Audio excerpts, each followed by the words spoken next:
Hello everyone, इस video में हम लोग डिफरेंस बिटवीन हाइपरटेंशन और हाइपोटेंशन को कवर करेंगे। सो वीडियो को एंड तक देखना ताकि आपको दोनों के बीच का डिफरेंस अच्छे से समझ आए। हाइपरटेंशन को समझने से पहले आपको ब्लड प्रेशर और normal blood pressure in human body पता होना चाहिए। अब हम बात करेंगे ब्लड प्रेशर की। सो ब्लड प्रेशर क्या होता है और नॉर्मल ब्लड प्रेशर क्या होता है उसको हम पढ़ेंगे। Blood pressure is the force of blood pushing against the wall of blood vessels, यानी कि जो ब्लड वेसल्स होती है बॉडी के अंदर, उसकी जो वॉल्स होती है उसके ऊपर जो प्रेशर क्रिएट होता है अंदर के लिक्विड की वजह से या अंदर के ब्लड की वजह से, उस प्रेशर को हम लोग क्या बोलेंगे? Blood pressure. अब ये जो ब्लड प्रेशर होता है इसको दो तरीके से देखा जाता है। एक तो होता है सिस्टोलिक, एक डायसिस्टोलिक। डायस्टोलिक और सिस्टोलिक के अंदर क्या डिफरेंस होता है? सिस्टोलिक यानी कि जब हार्ट जो है वो कॉन्ट्रैक्ट कर रहा है या बीट कर रहा है, और डायस्टोलिक मतलब जब हार्ट रेस्ट की कंडीशन में है और हार्ट के अंदर ब्लड फिलिंग हो रही है। Systolic blood pressure, pressure in the arteries when heart beat 120 mm of Hg या फिर 16 किलो पास्कल्स, यानी कि जब हार्ट जो होता है वो बीट करता है उस टाइम पे जो हार्ट के अंदर जो प्रेशर होता है वो होता है 16 mm of Hg। Next, diastolic blood pressure, यानी कि जब हार्ट रेस्ट की कंडीशन में होता है तो आर्टरीज के अंदर क्या प्रेशर होता है? 80 mm ऑफ Hg या फिर 11 किलो पास्कल्स। सो डायस्टोलिक और सिस्टोलिक ब्लड प्रेशर के चलते जो नॉर्मल ब्लड प्रेशर निकल के आता है वो होता है 120/80 mm ऑफ Hg या फिर 16/11 kilo pascals. So I hope आपको ब्लड प्रेशर और नॉर्मल ब्लड प्रेशर समझ आया होगा। अब हम लोग बात करते हैं हाइपर टेंशन की डेफिनेशन से। सो हाइपर टेंशन का मतलब होता है हाई ब्लड प्रेशर। अब हाई ब्लड प्रेशर या हाइपर टेंशन की हम डेफिनेशन को पढ़ते हैं।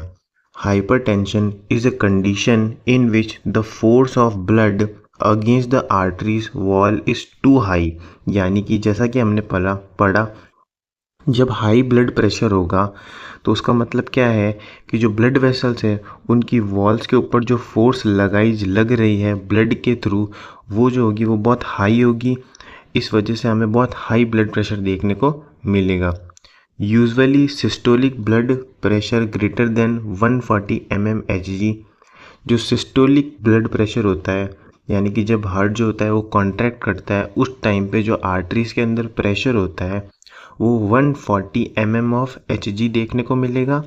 और डायस्टोलिक यानी कि जब हार्ट रिलैक्स होगा उस कंडीशन के अंदर आर्टरीज के अंदर 90 mm ऑफ Hg प्रेशर देखने को मिलेगा। अब हम बात करते हैं क्लासिफिकेशन ऑफ ब्लड प्रेशर की, क्लासिफिकेशन ऑफ ब्लड प्रेशर या फिर हाइपरटेंशन की।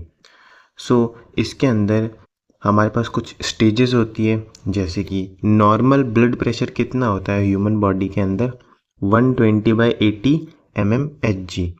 उसके बाद में प्री हाइपरटेंशन, यानी कि जब हाइपरटेंशन या हाई ब्लड प्रेशर हो रहा है उसकी इनिशियल स्टेज के अंदर क्या प्रेशर देखने को मिलता है?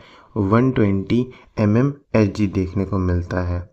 और नॉर्मल के अंदर हमें लेस देन 120 mm Hg देखने को मिलता है।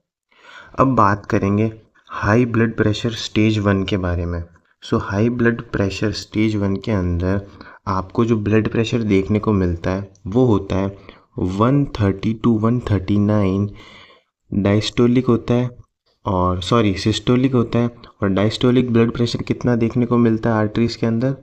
80 to 89 mm ऑफ Hg। तो ये तो pre blood pressure stage first है। इसके अलावा हाई ब्लड प्रेशर स्टेज 2 की अगर हम बात करें तो उसके अंदर जो ब्लड प्रेशर देखने को मिलता है वो देखने को मिलता है greater than 140/90 mm of Hg। ये कुछ स्टेजेस होती है। इसके अलावा types and causes of hypertension. अब जो हाइपरटेंशन होता है या फिर जो हाई ब्लड प्रेशर है बॉडी के अंदर, उसके क्या क्या टाइप्स होते हैं और उनके कॉजेज़ क्या क्या होते हैं, इसको हम इस वीडियो के अंदर कंटिन्यू करेंगे। फर्स्ट जो होता है वो होता है प्राइमरी हाइपरटेंशन।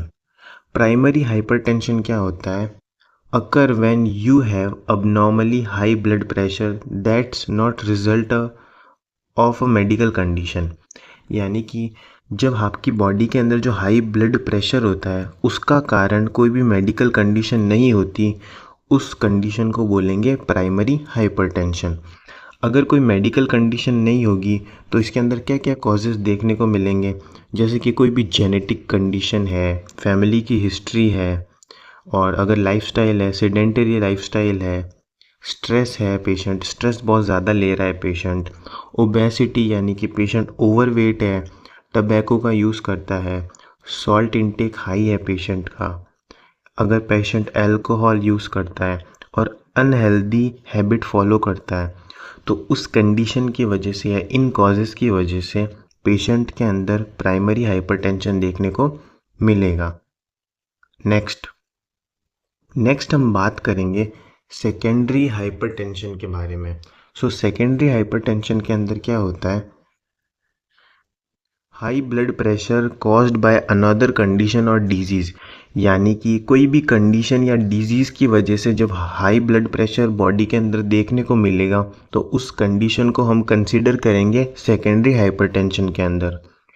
इसके अंदर क्या होता है? नैरोइंग ऑफ आर्टरीज, जो आर्टरीज होती है वो नैरो हो जाती है, दैट सप्लाई ब्लड टू और किडनी। जो आर्टरीज किडनी को ब्लड सप्लाई करती है वो बहुत ज़्यादा नैरो देखने को मिलती है, और नैरो की होने की वजह से ब्लड प्रेशर हाई हो जाता है। रीनल पैरेनकाइमल डिजीज़, जो रीनल पैरेनकाइमल डिजीज़ होती है ये उसका एक कॉज होती है। इसके अलावा adrenal gland disease, constriction of aorta के अलावा कुछ मेडिकेशंस होती है जिनके साइड इफ़ेक्ट की वजह से भी सेकेंडरी हाइपरटेंशन देखने को मिलता है। वो मेडिकेशंस कौन कौन सी है? Oral contraceptives, over the counter कौन सी है? Cocaine and amphetamine. ये भी कुछ मेडिकेशंस हैं जिनकी वजह से सेकेंडरी हाइपरटेंशन देखने को मिलती है। अब हम बात करेंगे पैथोफिजियोलॉजी ऑफ हाइपरटेंशन की। हाइपरटेंशन की पैथोफिजियोलॉजी क्या होती है? स्टार्ट करते हैं ईटियोलॉजिकल फैक्टर्स से। जो भी ईटियोलॉजिकल फैक्टर्स हमने पढ़े हैं उनकी वजह से इंक्रीज सिस्टमिक वेस्कुलर रेजिस्टेंस देखने को मिलेगी। जब सिस्टमिक वेस्कुलर रेजिस्टेंस बॉडी के अंदर इंक्रीज हो जाएगी तो वो लीड करेगी हार्ट रेट को इंक्रीज करने में, यानी कि इंक्रीज हार्ट रेट देखने को मिलेगी पेशेंट के अंदर। देन इंक्रीज कार्डियक आउटपुट, तो कार्डियक आउटपुट जो है वो भी इंक्रीज हो जाएगा, और इंक्रीज इन ब्लड प्रेशर के अंदर भी इंक्रीज देखने को मिलेगा। आगे चल के ये जो है वो लीड करेगी decrease blood flow to organs, जो भी ऑर्गन्स होंगे उनके ऊपर जो ब्लड सप्लाई हो रही होगी वो रिड्यूस देखने को मिलेगी। नेक्स्ट जो जो किडनीज़ है उनकी जो जक्स्टा ग्लोमेरुलर सेल्स होती है वो रिलीज़ करेगी रेनिन को, और वो रेनिन जो होगा वो एक्ट करेगा एंजियोटेंसिन पे। एंजियोटेंसिन क्या होता है? ये एक हार्मोन होता है जो लीवर के थ्रू रिलीज़ होता है। रेनिन जो होता है वो इसके ऊपर जाके एक्ट करेगा, और ये जो है एंजियोटेंसिन वो कन्वर्ट हो जाएगा एंजियोटेंसिन फर्स्ट के अंदर। देन जो लंग्स होते हैं वहाँ से जो ACE होता है, यानी कि एसिटाइल कोलिन इनहिबिटर जो होता है वो एंजियोटेंसिन फर्स्ट के ऊपर एक्ट करेगा और उसे कन्वर्ट करेगा एंजियोटेंसिन सेकंड के अंदर। एंजियोटेंसिन सेकंड के कन्वर्ट होने की वजह से बॉडी के अंदर वेसोकॉन्स्ट्रिक्शन देखने को मिलेगी और इंक्रीज एल्डोस्टेरोन सिस्टम देखने को मिलेगा। तो जो एल्डोस्टेरोन सिस्टम है वो इंक्रीज़ हुआ है, उस वजह से बॉडी के अंदर सोडियम की मात्रा ज़्यादा देखने को मिलेगी और वाटर रिटेंशन देखने को मिलेगा, यानी कि पानी की कमी देखने को मिलेगी।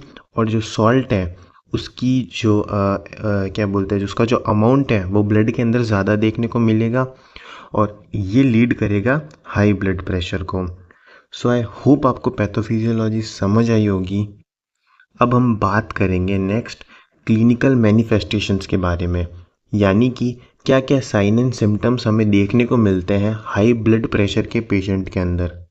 सबसे पहले पेशेंट को सीवियर हेडेक महसूस होगा, पेशेंट के सर में बहुत ज़्यादा दर्द होगा, डिजीनेस महसूस होगी, ब्लड विजन यानी कि पेशेंट को ब्लड दिखेगा, धुंधला दिखेगा, nausea and vomiting, fatigue and confusion, epistaxis and chest pain, shortness of breath. Next जो कुछ और साइन एंड सिम्टम्स है, irregular heart beat, oedema, ear noise. So ये सारे साइन एंड सिम्टम्स देखने को मिलेंगे। अब हम बात करेंगे कॉम्प्लिकेशंस की। अगर हाइपरटेंशन को ट्रीट ना किया जाए तो उससे आगे चल के कौन कौन सी डिजीज़ या कौन कौन से कॉम्प्लिकेशंस पेशेंट को हो सकते हैं। सो फर्स्ट जो कॉम्प्लिकेशन है वो है हार्ट अटैक और हार्ट फेलियर। अगर हाइपरटेंशन को प्रॉपरली ट्रीट नहीं किया जाए तो हार्ट अटैक और हार्ट फेलियर भी पेशेंट के अंदर देखने को मिल सकता है। नेक्स्ट स्ट्रोक देखने को मिल सकता है, kidney failure, retinopathy and outpouching of aorta, left ventricular hypertrophy. अब हम बात करेंगे डायग्नोसिस की, यानी कि क्या क्या टेस्ट और क्या क्या प्रोसीजर होता है जिसकी मदद से हम लोग हाइपरटेंशन को डिटेक्ट कर सकते हैं पेशेंट के अंदर। सबसे पहले तो एक मशीन होती है स्पाइग्नोमैनोमीटर, जिसके बारे में आपने सुना ही होगा, जो ब्लड प्रेशर को मेज़र करने के लिए हेल्पफुल होती है। इसके अलावा medical history of patient, physical examination, complete blood circulation test जिसके अंदर सोडियम का लेवल, पोटेशियम का, फास्टिंग ग्लूकेज का और लिपोप्रोटीन का लेवल भी देखा जाता है। इसके अलावा बर्न या फिर जो यूरिन एनालिसिस है वो करा जाता है। ECG, electrocardiogram and ultrasound of heart. इसके अलावा Doppler ultrasound, examination of retina, ये सारी चीज़ें देखने को मिलती है। अब बात करेंगे मेडिकल मैनेजमेंट की। मेडिकल मैनेजमेंट की अगर बात करेंगे तो यहाँ पे कौन कौन सी ड्रग्स हम पेशेंट को देते हैं। सो वो है डायूरेटिक्स। सबसे पहले डायूरेटिक्स देते हैं। डायूरेटिक्स की मदद से जो एक्स्ट्रा फ्लूइड है बॉडी का वो बॉडी से बाहर निकल जाता है। कौन कौन सी होती है डायूरेटिक्स? फ्यूरोसिमाइड होती है। फ्यूरोसिमाइड जो होती है वो 40 to 240 मिलीग्राम पर डे तक दी जाती है। इसके अलावा कुछ और ड्रग्स भी आपको यहाँ पे देखने को मिलती है। नेक्स्ट जो होती है वो होती है बीटा ब्लॉकर्स। बीटा ब्लॉकर्स का काम क्या होता है? Reduce workload on heart. ये जो बीटा ब्लॉकर्स होती है ये हार्ट के वर्कलोड को रिड्यूस करती है। ओपन ब्लड वेसल्स को ओपन करती है। हार्ट की जो बीटिंग एबिलिटी है उसको स्लो करती है। और जो लेस फोर्स जो होता है यहाँ पे देखने को मिलता है। इसके अंदर कुछ ड्रग्स देखने को मिलती है, प्रोपेनॉल, एटिनोनॉल एंड रिस्बाइन। इनके जो डोजेज है वो भी आपको यहाँ पे देखने को मिलते हैं। नेक्स्ट जो होती है वो होती है अल्फ़ा ब्लॉकर्स। अल्फ़ा ब्लॉकर्स क्या होती है? ऐसी ड्रग्स होती है जो कि क्या करती है? Reduce nerve impulses to blood vessels. जो नर्व इम्पल्सेस होते हैं ब्लड वेसल्स के उनको रिड्यूस करती है। और इफ़ेक्ट ऑफ नेचुरल केमिकल्स, जो भी नेचुरल केमिकल्स हैं जिनकी वजह से हार्ट की जो ब्लड वेसल्स है वो नैरो हो गई है उनको रिड्यूस करती है। कौन कौन सी ड्रग्स यहाँ पे देखने को मिलती है? प्रेजोसिन एंड टेराजोसिन। प्रेजोसिन का 2 से 30 मिलीग्राम पर डे तक डोज दिया जाता है एंड टेराजोसिन का 1 से लेके 20 मिलीग्राम पर डे तक डोज दिया जाता है। इसके अलावा वेसोडाइलेटर्स यूज़ करी जाती है यहाँ पे, जैसे कि nitroglycerine and hydralazine, alpha beta blockers and central acting agents भी यहाँ पे यूज़ किए जाते हैं। नेक्स्ट कुछ और ड्रग्स है जैसे कि ACE inhibitor, angiotensin converting enzyme and angiotensin second receptor blockers भी यहाँ पे यूज़ की जाती है। कैल्शियम चैनल ब्लॉकर्स भी यहाँ पे यूज़ की जाती है। सो ये हमारे पास मैनेजमेंट था। बात करेंगे डेफिनेशन ऑफ हाइपोटेंशन। अब बात करेंगे हाइपोटेंशन की डेफिनेशन क्या है। Hypotension, low blood pressure, occurs when the blood pressure during and after each beat is much lower than usual systolic blood pressure और less than 90 mm of Hg। यानी कि जब हार्ट जो होता है वो कॉन्ट्रैक्ट करता है उस टाइम पे जो प्रेशर होता है वो 90 mm ऑफ Hg से अगर कम देखने को मिलेगा और जो डायस्टोलिक प्रेशर है वो 60 mm ऑफ Hg से कम देखने को मिलेगा, तो उस कंडीशन को हम लोग बोलेंगे हाइपोटेंशन।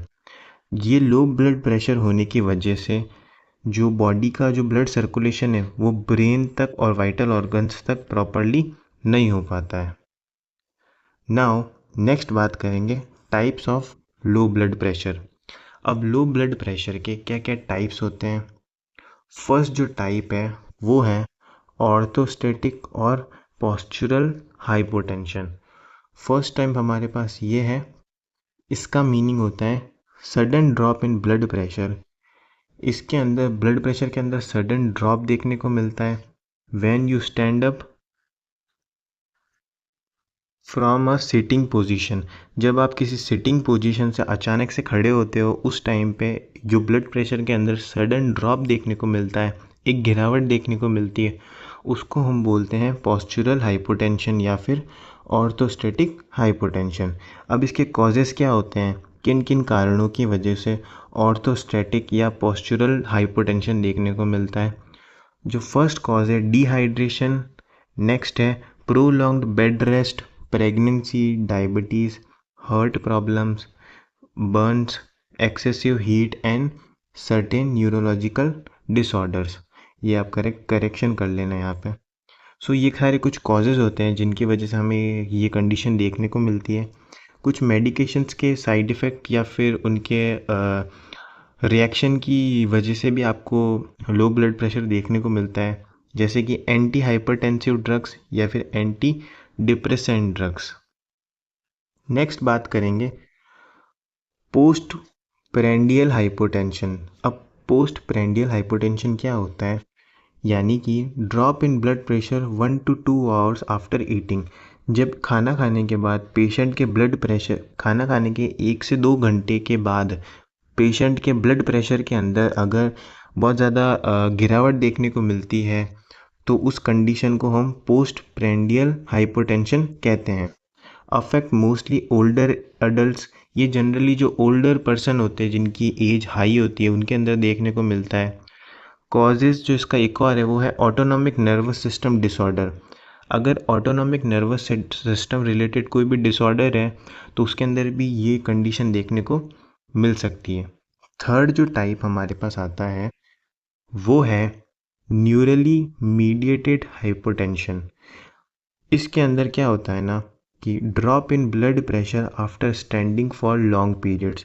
जब कोई भी पर्सन बहुत लंबे टाइम तक प्रोलॉन्ग स्टैंडिंग की पोजीशन में होता है, बहुत ज़्यादा खड़े रहने से कि miscommunication between heart and brain, जो हार्ट और ब्रेन की जो ब्लड सप्लाई है उसके बीच में एक मिसकम्युनिकेशन देखने को मिलेगा और हाइपोटेंशन की कंडीशन अकर होगी। नेक्स्ट है low blood pressure due to nervous system damage.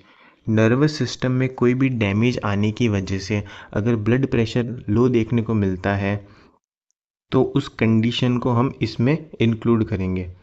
अब बात करती हैं ये होता क्यों है। So progressive damage to autonomous nervous system. कोई भी ऑटोनोमस नर्वस सिस्टम के अंदर डैमेज हो तो उस वजह से ये हो सकती है। इसके अलावा ड्रेगर सिंड्रोम देखने को मिलता है, उस कंडीशन की वजह से भी लो ब्लड प्रेशर देखने को मिल सकता है। अब हम बात करेंगे कॉजेज़ और रिस्क फैक्टर्स की। कौन कौन से ऐसे कारण होते हैं जिनकी वजह से हाइपोटेंशन पेशेंट के अंदर देखने को मिलती है। फर्स्ट जो हमारे पास यहाँ पे कॉज है वो है प्रेगनेंसी। जब कोई भी वुमन प्रेग्नेंट होती है उस कंडीशन के अंदर हाइपोटेंशन होने के चांसेस हाई रहते हैं। हार्ट प्रॉब्लम्स, अगर हार्ट से रिलेटेड कोई भी प्रॉब्लम है पेशेंट को तो उसके अंदर लो ब्लड प्रेशर देखने को मिल सकता है। Bradycardia, heart valve problem, heart attack, ये सारी प्रॉब्लम्स है। तो एंडोक्राइन रिलेटेड कोई भी प्रॉब्लम है पेशेंट को तो उसके अंदर भी चांसेस हाई रहते हैं। हाइपोग्लाइसीमिया, डायबिटीज़, और कुछ ड्रग्स होती है जिनके यूज़ की वजह से भी आपको लो ब्लड प्रेशर देखने को मिल सकता है, जैसा कि हमने पढ़ा ही है, वो है एंटी हाइपरटेंसिव और एंटी डिप्रेसेंट्स। नाउ नेक्स्ट जो हमारे पास कॉज है, medication used in treat erectile dysfunction. Erectile dysfunction के अंदर जो भी मेडिकेशंस यूज़ ली जाती हैं उनके साइड इफ़ेक्ट की वजह से भी लो ब्लड प्रेशर देखने को मिलता है। Next Parkinson's disease. Parkinson's disease के वजह से भी आपको लो ब्लड प्रेशर देखने को मिलता है। डिहाइड्रेशन, अगर सीवियर डिहाइड्रेशन है, फ्लूइड इनटेक पेशेंट के अंदर कम है, तो उसके अंदर भी जो है आपको लो ब्लड प्रेशर देखने को मिलेगा। ब्लड लॉस और सेप्टिसीमिया।